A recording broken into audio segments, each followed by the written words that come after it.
right, what's going on, guys? Scott here with Can't Be Saved by the Bell, boxing talk for boxing fans. Tonight, we're doing a special live stream where I got two of my buddies who are also boxing YouTubers on the stream with me right now, and we're going to be talking some boxing talk. First, I want to introduce you to Owens at Owens Boxing Dialogue. He'll say a few words. Go ahead, Owen. What it do? What it do? Hello. You know, man, it's fight week, man. So, you know, we just tapping in with the tap in, and we're going to talk about. All right. That's Owens Boxing Dialogue. Make sure you hit subscribe to his channel. There's links in the description below. And the other boxing YouTuber is D from Standing 8 Count. Go ahead, say a few words, D. What's good, YouTube? My first live feed.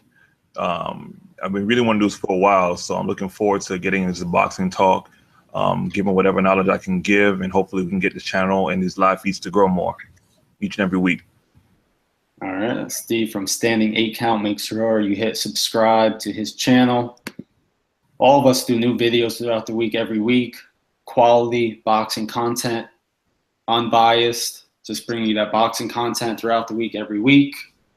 So before we get to Triple G versus Canelo, before we get to Saunders-Monroe, we're going to first talk about the breaking news from earlier today, the fight that's finally made on December 9th at Madison Square Garden on ESPN.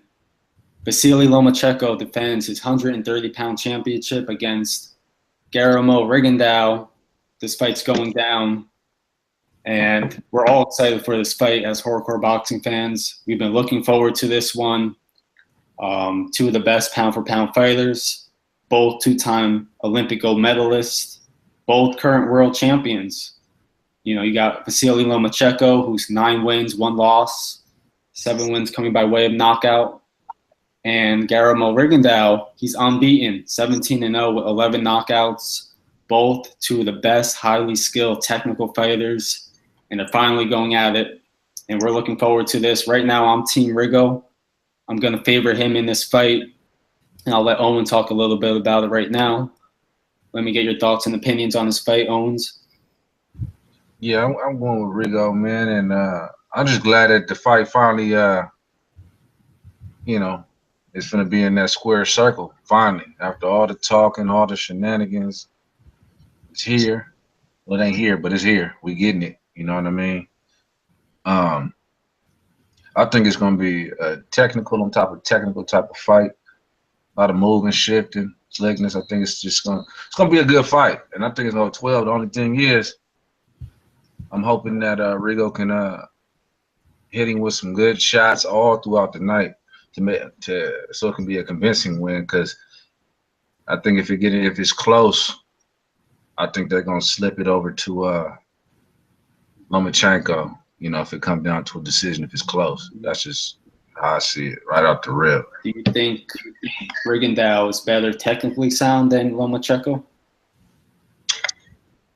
I mean, they both got good feet. They both real technical sound, but I think with Rigo's experience, I think that should really help him to the finish line come fight night. You know what I mean? But again, you know, Lomachenko, you don't have much pro experience, but you know, he had a hell of an amateur background just as well as Rigo. So it's interesting to see how it's all gonna really play out. I've seen some talking about knockouts. I don't know. I don't really see that part coming. I mean, anything can happen. You know, everybody want to punch away, so you know, you just never really know. But I think it's gonna be 12 rounds of excitement, to be honest.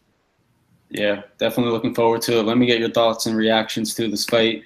D from Standing 8 Count. In my opinion, of course, they're both very technical. When it comes to Lomachenko, he's more of the offensive guy, where Rigondeaux, he's more defensive and he's more economical with his punches. Of course, they both got great feet. Lomachenko, in my opinion, probably has the best feet I've seen in a while. His angles are great. Again, his punch selection is pretty good. I'm going for Rigo, mainly because of the fact that he really wants to fight. I feel like he's more determined and he really wants to prove a point that, you know, for all the people who ducked him and ran away from the division, he just wanted a big fight. So he pushed for this fight. I follow both of them on social media. I'll admit on Instagram. Every time Lomachenko posted something, my comments were, "Just fight Rigo." I didn't care what his dialogue was. I didn't care what he put on the post.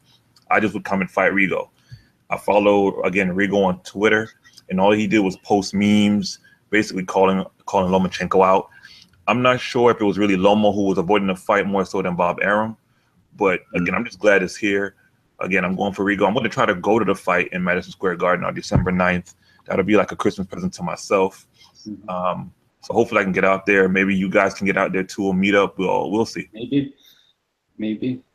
Yeah, everyone wants to see this fight. Even Conor McGregor went public saying Vasily Lomachenko needs to fight Rigondeaux next. Yeah. So everyone's talking about this. It's a big fight. It's a big fight, man. Like, we all been waiting for it. You know what I'm saying? So I think we in for a heck of a treat for sure. Yeah. But Rigondeaux even taking to Twitter saying he doesn't want to hear any excuses. He doesn't want to hear anything about the weight advantage because he's not even thinking of weight advantage. He's saying, hey, I asked for this fight. I've been knocking on the door. I got this fight. No excuses. Come December 9, Rigo going for the win. Yeah, I don't think the weight's going to play a factor because Lomachenko's not a guy who likes to, lay on you and put weight on you during fights. He's more of a skilled guy. It reminds me of the time when Floyd fought Marquez, how people kind of like try to discredit Floyd's win because he came in overweight. Well, he didn't come in overweight. He missed the weight limit. And people were trying to say that's kind of the reason why he won, when really he's not a guy who relies on, his weight to kind of lean and tire people out. He's more about speed and defense. So it was really a skill for skill kind of battle with Floyd and Marquez. And of course, Floyd reigned supreme. So I think in this particular situation, like with Lomo and Rigo, it's going to be a skill for skill thing. It has nothing to do with the weight per se.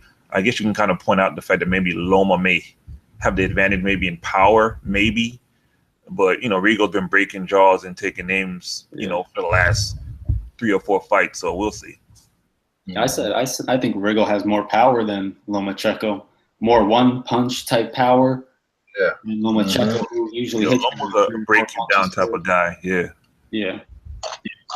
So I think it's pretty evenly matched going in. I was hoping that they would meet at 126 to kind of make it a little bit more fair, but again, Rigo's going up 2 weight classes, so it's an 8-pound swing. Lomachenko's been kind of, used to fighting at 130. He's fought how many fights? About 3 or 4 fights at 130 at this point now. It's a lot of time when fighters move up in weight, they have to kind of acclimate, which is why a lot of times they'll take a softer touch before they go up and fight the bigger names in the tougher competition. But Rigo, he has the amateur experience. He's been fighting pro a little longer than Lomachenko. Again, it's a skill for skill battle, so we'll see what happens there. Again, the weight, just as Rigo said, it shouldn't be using an excuse for him in any way, shape, or form because he wanted to fight. It'd be different if maybe Lomachenko was really pushing to fight him and Rigo was the one being reluctant. But in this case, it was Rigo pushing for the fight. So, again, we can't even bring up weight if he does, in fact, lose because, again, this is what he wanted. Right. Rigo don't care. He fight anybody. Yeah, he ready to go. Joshua next. Who knows? Anthony Joshua's next after Hey, why not?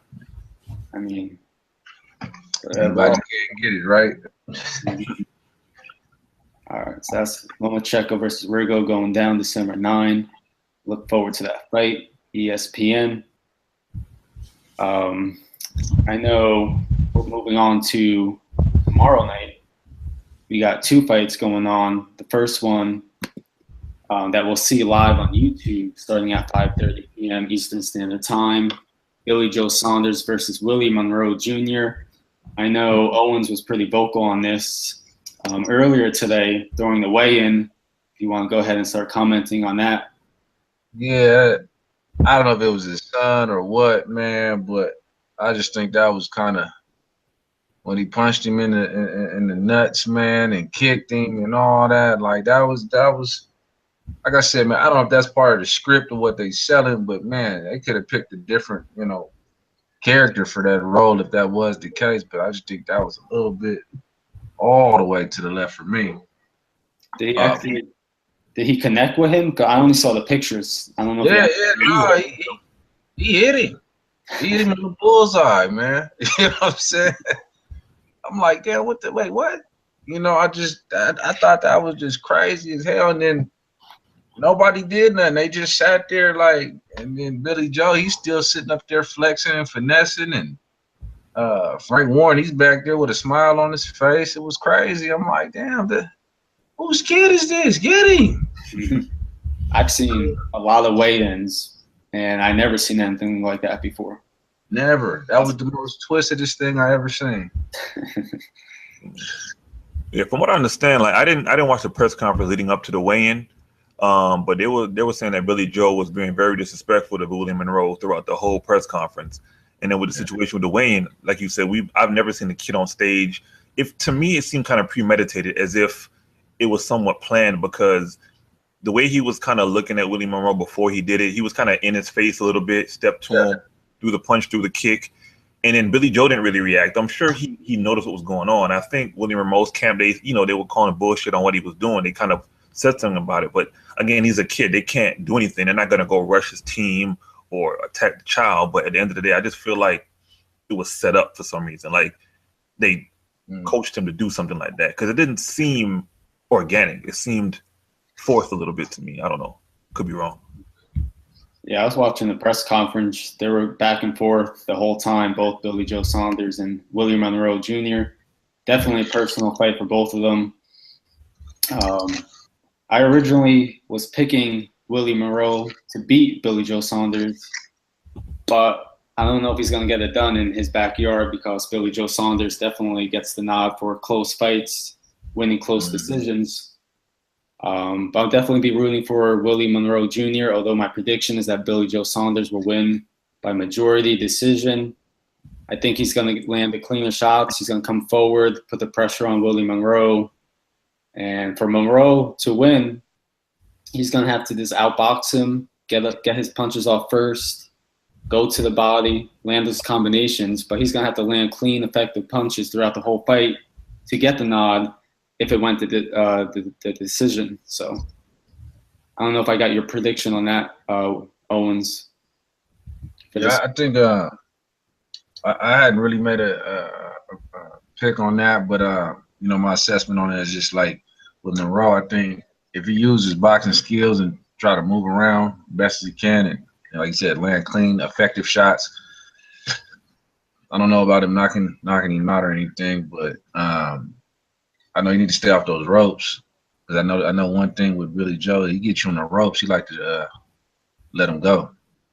So hopefully Monroe can use his skills and try to do the best that he can. But if a decision, he's not gonna win a decision over there, point blank, period. So he's got to do something. He's got to press down and put the gas on him. The decision, he leave it in the judge's hand. You already know what that's gonna be. So, but I'm pulling from Monroe, especially after I was pulling from Monroe in the beginning, but after today, I feel like, oh man, come on, man. If that don't put no fuel in your behind, man, I don't know. But like he was saying, like I don't know if it was a premeditated situation with that, because like when the kid, he kind of looked, and then he did what he did, and it was just like, wait, hold on. Rather that was part of the plan or not, you picked the wrong character. Pick the damn kid. You know what I'm saying? Get one got a little midget or something, anything. You know what I mean? You got this kid, but so I'm pulling from Monroe, but if it goes the whole distance, I don't see him winning no decision. Even if he's winning convincingly, I don't even see it. We've been seeing some strange things on that side over there. So yeah, you can't. Unless you're Earl Spence Jr. going in there against Kell Brook, who has the punching power to hurt somebody. But unfortunately for Willie Monroe, he doesn't have that punching power. What do you think about that? Right. That's what I'm saying. I don't see it. I don't see him knocking him out unless he been working on something. But again, I just don't even see that part.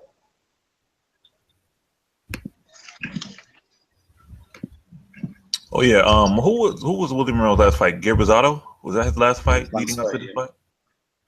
He looked pretty decent in the fight. Again, he's not going to win a decision in Billy Joe's hometown. I mean, and again, he doesn't have the punching power. He looked pretty decent against Golovkin when they fought, but in most people's opinion, Golovkin was kind of like letting him get off a little bit to kind of, I guess, extend the fight, make it seem more exciting. Yeah, I'm pulling for Willie, and I hope this crotch shot and kick, give him a little bit more motivation to maybe find the power. Maybe he can, I don't know, but I'm leaning towards Billy Joe. I mean, he's undefeated.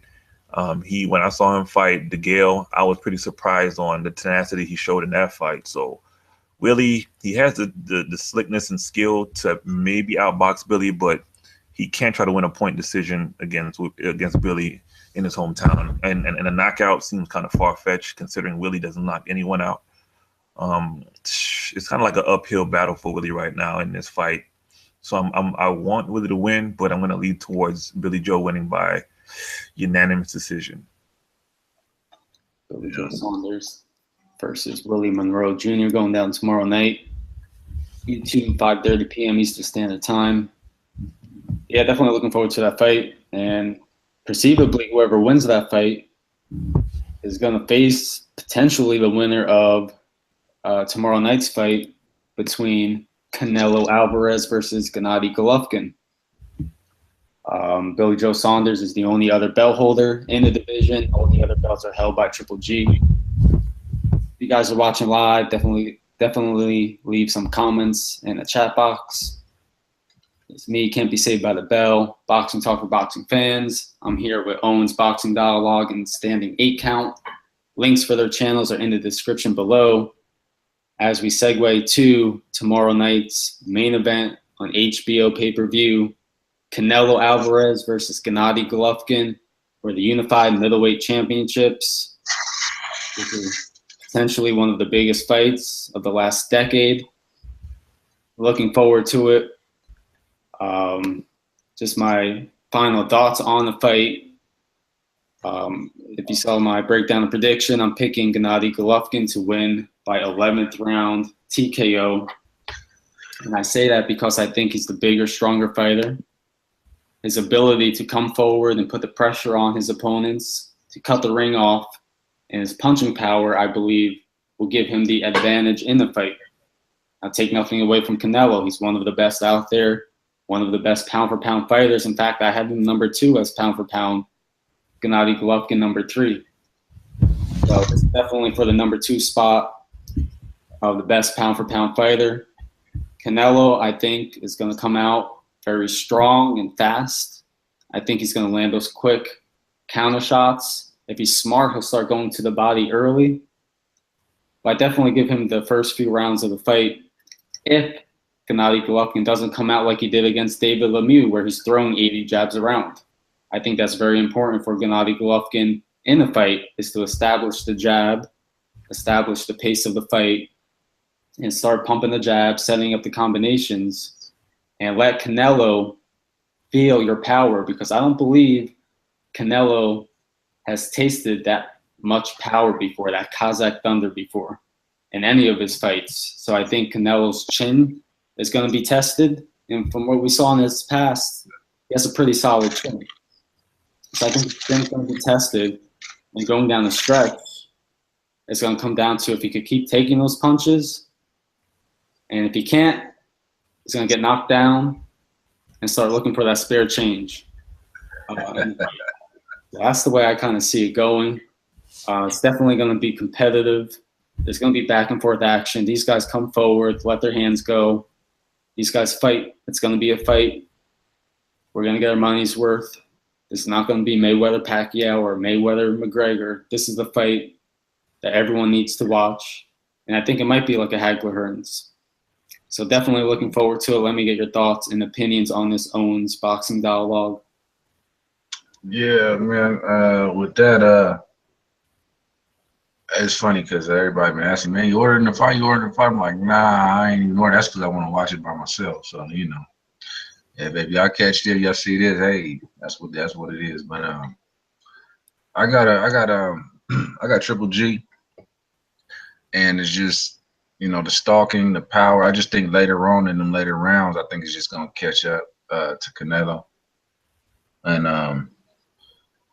that's just And that's just my whole take on that. I think too with Triple G, because you know he got good body work too. So I think if he get to chopping at that body, you know, when he chops at that body, he comes right back upstairs.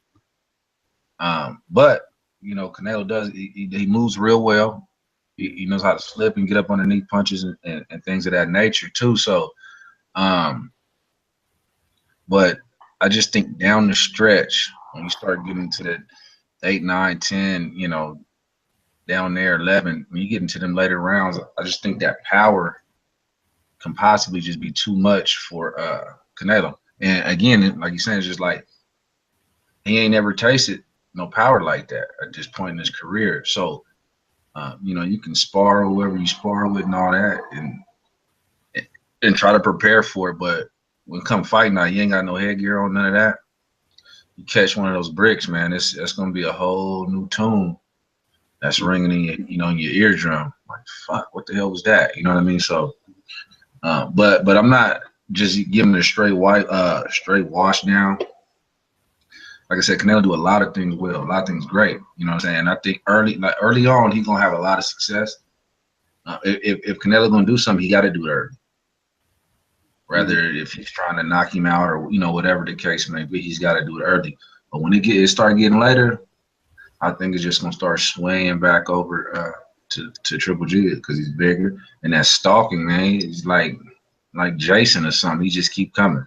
Keep cutting that damn ring off. Keep coming. Like, God damn. You know what I mean? And I was sitting up yesterday. I was just watching some Triple G stuff. Just, you know, just looking at some film. I'm just like, he just keeps coming. And then I don't think he's gonna let Canelo just tee off on him unless he gets caught with something and he don't respect the power, and the power is not nothing that shakes him up. You know what I mean? He just let some of these cats hit him. He'll take those punches and just, you know, wave them in. So I don't think he's gonna do no waving in unless, you know, like I said, he get hit with something that don't phase him. And if that's the case, then that's gonna be even worse. You know what I mean? But yeah, I got Triple G winning that. Rather it's knockout or unanimous decision. I don't know about a knockout, but I'll take it. If I don't even know it, yeah, I'd take him with a unanimous decision. Because I think down the stretch, I think he'll do enough to close it out to make it a convincing win. You know, that's my take on that. If Canelo can't hurt Triple G, Canelo's going to be in trouble. What's your thoughts on that, D? To be honest, when this fight was first proposed a couple years ago, I had Triple G all the way. I felt, you know, he was bigger, stronger. And, you know, I just felt like Golden Boy and Canelo's camp were just pretty much avoiding the fight at all costs. And again, I don't want to be brainwashed by Triple G's last 2 fights because, again, he won, of course, but he didn't look the best, maybe because the competition was better. But I'm going to be the odd man out, and I'm going to pick Canelo. The reason why I'm picking Canelo is mainly because, I mean, there's a couple reasons why. First thing is his hand speed. Second thing is punch selection is pretty good. He has great body work, in my opinion, as well. Great upper body movement. A lot of people like to credit the fact that he learned from Floyd after Floyd defeated him when it comes to upper body movement. But I watched the fight with Canelo and Trout, and he was using that same kind of upper body movement then. So he might have improved it as he's come along, but he's always had great upper body movement. Again, the adage when it comes to Canelo is that he has slow feet. So that may be detrimental because, again, like Owens was saying,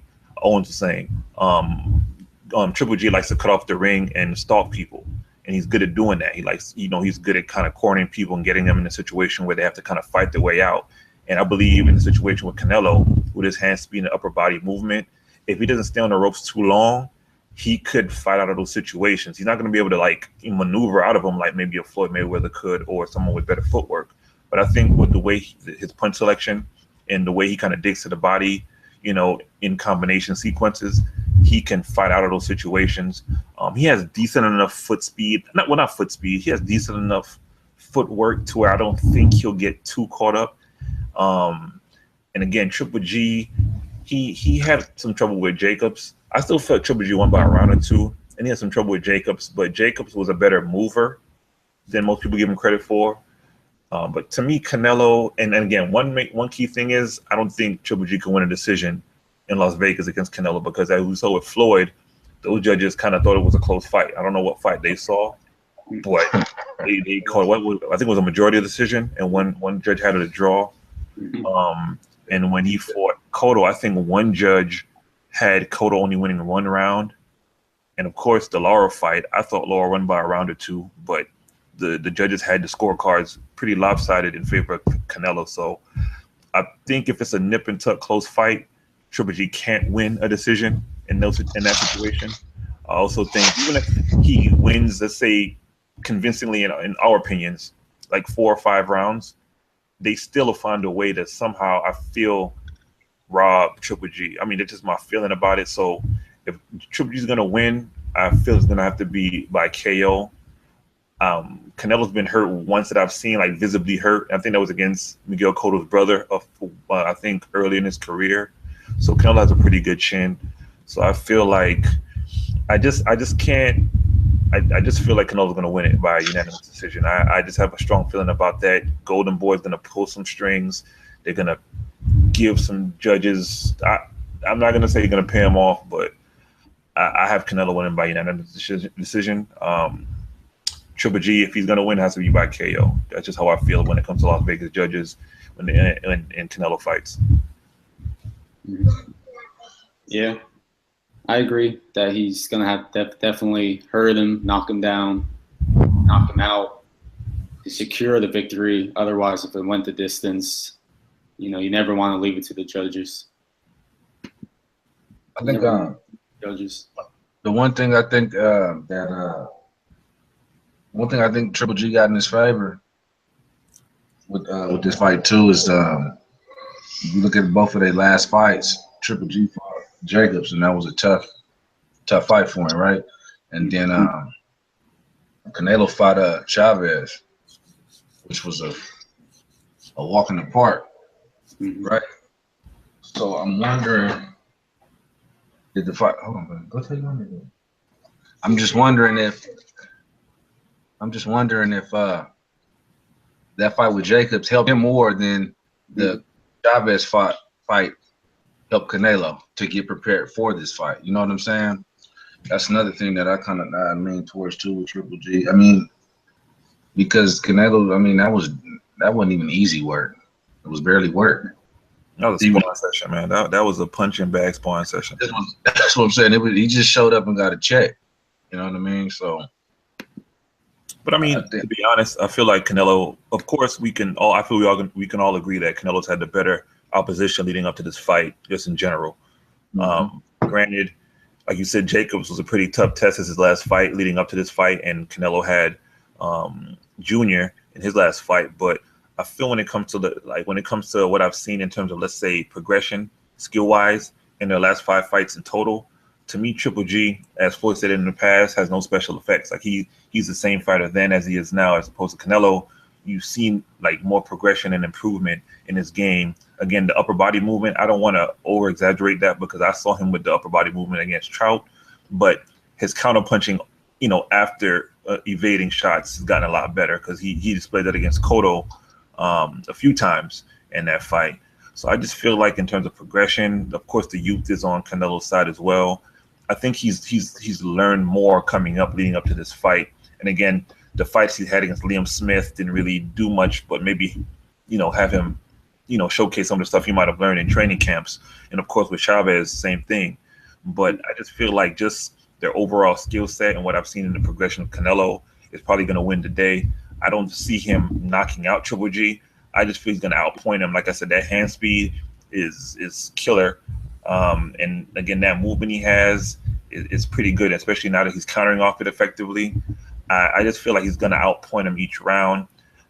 It's up to Triple G really just to get him locked in corners and trapping him and maybe hurting him to the point where he's convincing the judges that, he's doing what he has to do and they won't rob him if it goes to decision. Mm-hmm.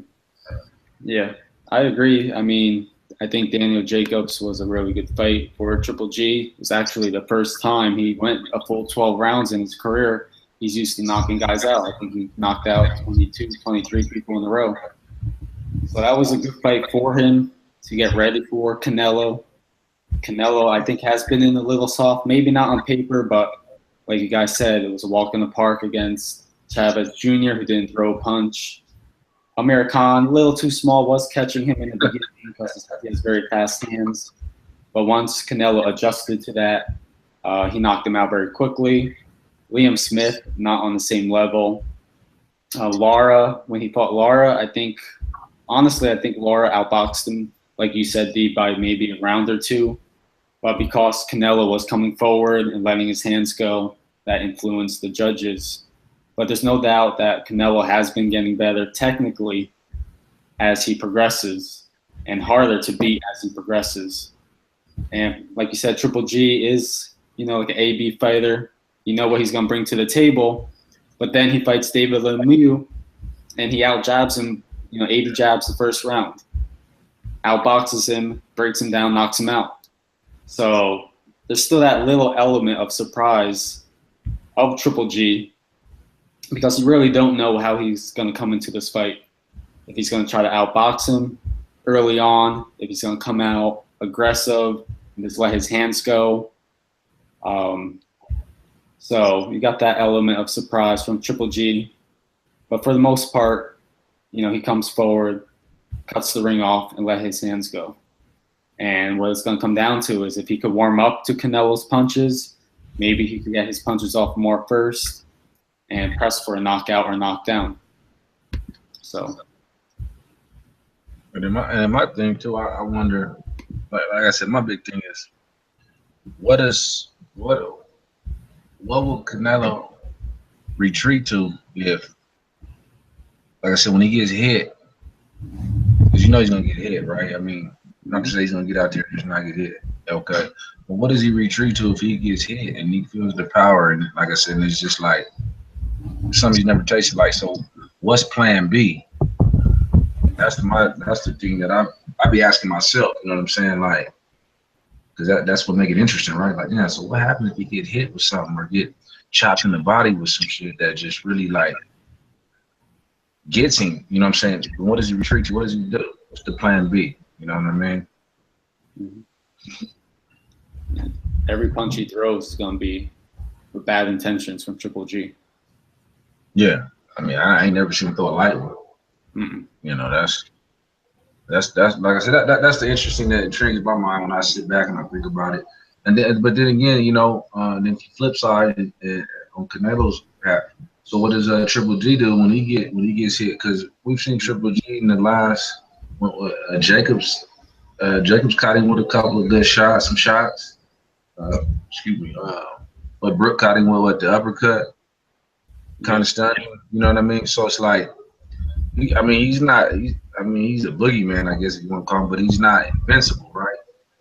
Jacobs was rumored to have rehydrated at 180 plus pounds going into the fight.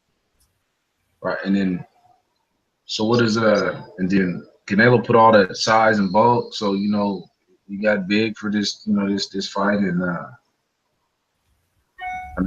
my thing is, what kind of power is he gonna show up with tomorrow night? You know what I mean?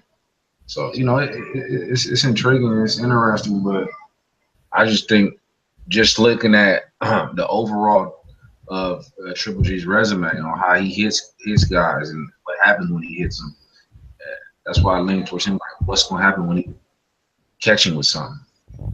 Yeah, one thing I noticed about Triple G is that, go ahead, my bad. Yeah, one thing I noticed about Triple G is that when he gets hit pretty good, he sometimes freezes. And another thing is, like, I think Triple G's power is kind of not overrated, but overstated in the sense that he doesn't really have that one-punch KO power. He's more of a guy who breaks people down. I mean, again, when you compare Canelo and Triple G's last few fights, it's really been Canelo showing that one-punch knockout power more so than Triple G. I really can't remember, besides Ishida, someone that he took out with one punch and just kind of flatlined him. Again, the jab is going to be key when it comes to Triple G. But again, when it comes to the power thing, yeah, he had the knockout streak going, but the majority of those were TKOs, in my opinion. He didn't really stop anybody cold. So again, I'm not discrediting Triple G, great fighter, but I'm just leaning towards Canelo in terms of getting the UD.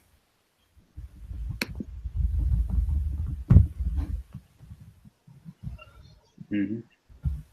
I mean, it's gonna be a really good fight between two really good fighters, and all this talk over the last 2-3 years is finally gonna be put down. And we're gonna have one winner. You see, Oscar say, "You don't care if you lose. If you lose, and how did he put that? What was the quote he said? He's lying. It don't even matter what he said. That's his cash cow. If Canelo loses, that's his goal. Dollars he's gonna be losing in the future. So he cares. Trust me. Oh, he cares, but he said if he loses, as long as he loses to the. So I forgot what he said. I can't think of the quote. I don't want to misquote him. Yeah, he was giving alternative facts. he cared. Yeah, you got to. That's the only thing you got. That's the only thing he can milk right now. Yeah, that's it. Who else is signed to Golden Boy right now? I can't even think of any like high level Golden Boy fighters that are still signed to his roster besides Canelo right now. Yeah, I just looked at it last night. They showed all their champions. No.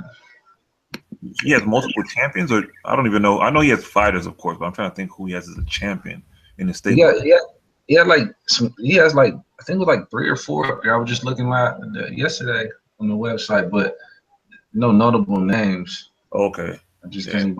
Yeah. Canelo is quote unquote the biggest star in boxing right now, and if he loses, his star power is going to drop. So right now he's a pay-per-view draw. If he loses, even if he loses by KO, especially. Yeah, Golden Boy is gonna probably file bankruptcy. He'll probably be TMT before the year's over. Probably get bought up by Al Heyman.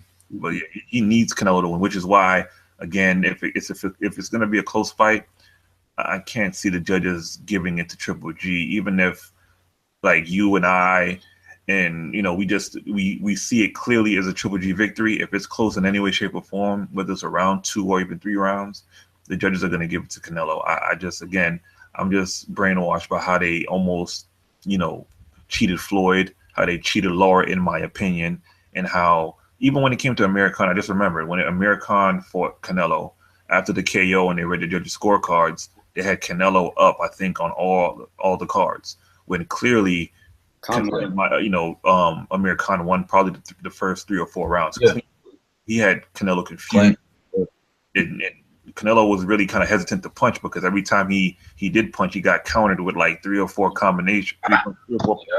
So Canelo just I don't know what it is about Canelo and the judges in Vegas especially, but he could fight Tyson, a prime Tyson, and they'll have him up the first 5 rounds, even if he's getting battered. It's just something about them favoring him that I feel is going to really come into play when it comes to this fight tomorrow night.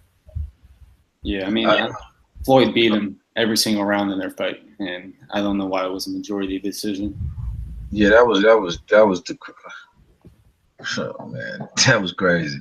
He had Canelo punching ropes, hitting the air. I think he made Canelo hit himself one time. I don't know, but I don't know how the judges saw it that close. Even I know one judge had it a draw, but then the other one still had it like, relatively close compared to what I saw. I saw like maybe 11 rounds to 1. Maybe you could say 10 rounds to 2. You want to be generous. But there's no way Canelo won 5 or 6 rounds.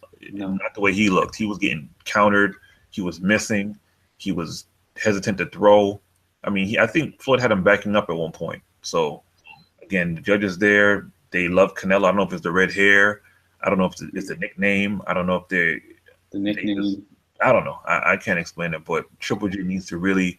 Again, I'm picking Canelo, but I'm underlying rooting for Triple G because I want to see Triple G become undisputed because the way Canelo's acting about the WBC, I think he's saying he doesn't want to accept the belt. Canelo lose.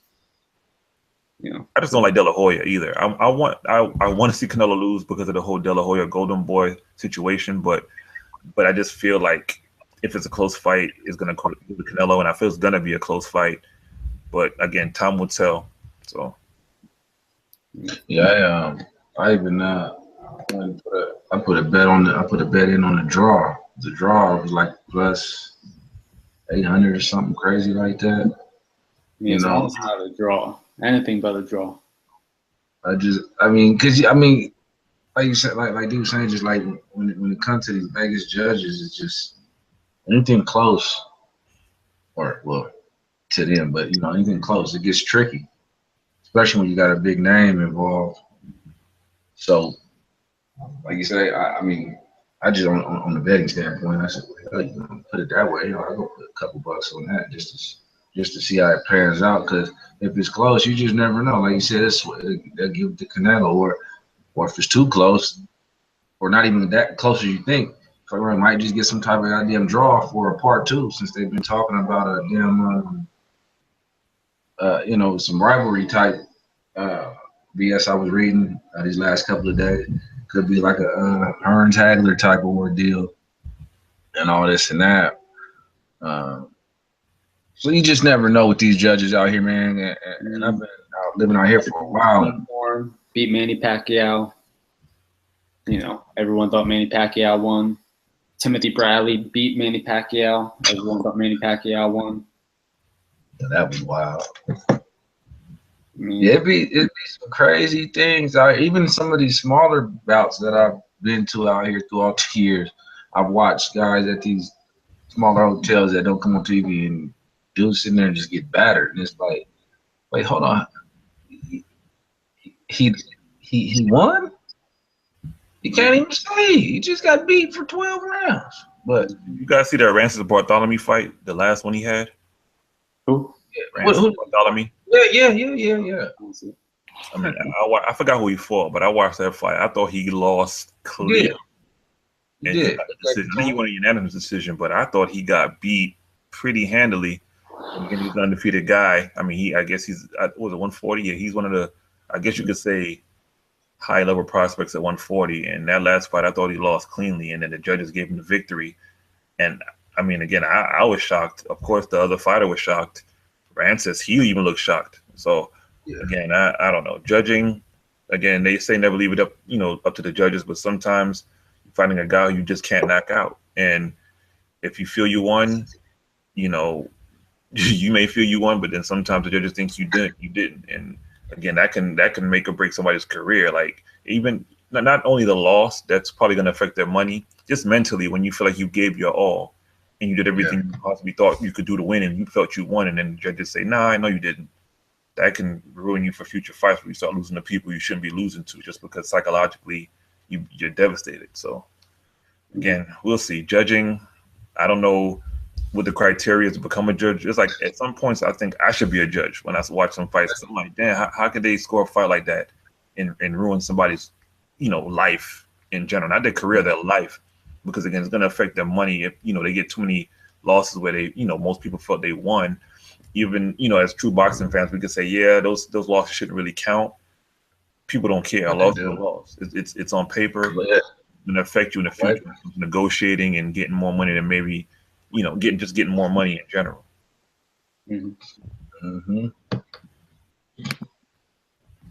All right, Owens, final prediction for Canelo, Triple G. Triple G. I'm running with Triple G, and I'm gonna just be. I don't know how it's gonna end. I'm just taking Triple G on it. I just think, like I said, down the stretch, it's gonna be too much. If Canelo ever has a chance, it's got to be early, unless it goes to the cards. You know what I mean? But I got Triple G for the W. The final prediction for the fight. I'm gonna say that Canelo's gonna win the fight based on superior hand speed, good upper body movement, and counter punching off that upper body movement. All right, and I got Triple G, 11th round, technical knockout. My final prediction. I think his punching power could be the difference in the fight. But we'll start wrapping this up. Tomorrow, got some big fights: Billy Joe Saunders versus Willie Monroe Jr. And then on HBO review, what you got? I said, and the kid. I think the kid's gonna be about round 6. On the card. He's on the undercard. Yeah. He'll be making his pro debut. Billy Joe should tag him in, like in round 6. Just tag his son in and just take over for the fight. That shit. Crazy, boy. And finally, at night, Triple G versus Canelo. We'll have our post-fight reactions afterwards on my channel, Can't Be Saved by the Bell, and then also on Owens' channel, Owens Boxing Dialogue, and D's channel, Standing 8 Count. Links are in the description below, and check with us on Twitter. We'll be tweeting throughout the fights, also in the description below. But just thank you, Owens and D, for joining me on this special edition live stream. And definitely subscribe to our channels. We'll be doing these pop-up live streams throughout the months up ahead. And we'll see what happens tomorrow night. Sound good, guys? Yes, sir. Yes, sir. Yes. Oh, good to go. All right. Cool. Thank you for joining me. We'll see what happens tomorrow night. Canelo, Triple G. Thanks, guys. Thank you. All right. All right. All right.